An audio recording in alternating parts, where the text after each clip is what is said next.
একদিকে জালে ধরা মাছের ভারী নিতে পারছে না জেলেরা, অন্যদিকে আজব এক যুদ্ধে মেতেছে নাইজেরিয়ার নিগ্রোরা।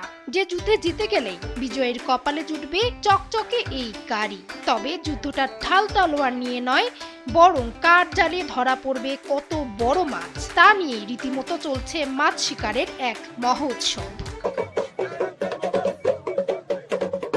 স্থানীয়ভাবে মাছ ধরার এই উৎসব আরগুঙ্গু উৎসব নামেই বেশি পরিচিত।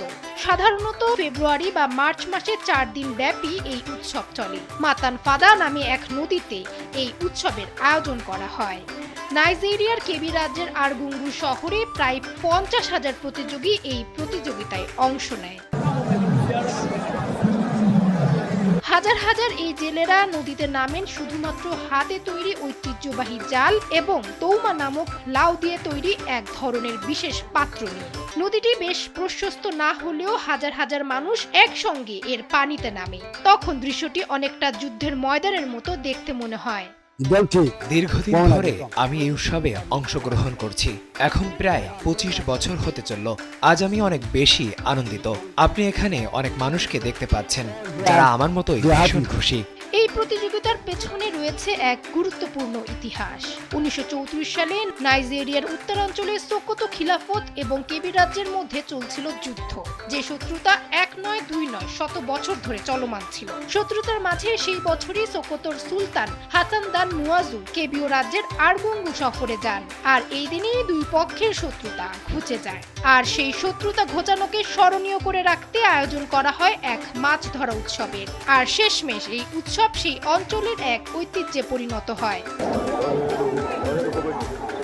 নিরাপত্তা সমস্যা এবং অর্থ সংকটের কারণে গত 6 বছর ধরে মাছ ধরার এই উৎসব বন্ধ ছিল। তবে এবছর থেকে নতুন করে আবারও শুরু করা হয়েছে এই উৎসব। এবারের প্রতিযোগিতায় বাজিমাত করেছেন আবু বকর উসমান। তিনি বিশাল একটি মাছ ধরেছেন যার ওজন প্রায় 59 কেজি। বিজয় হিসেবে তিনি পেয়েছেন 1 মিলিয়ন নাইজেরিয়ান নাইরা, একটি নতুন ঝকঝকে গাড়ি, সেই সঙ্গে বেশ কয়েক বস্তা চাল।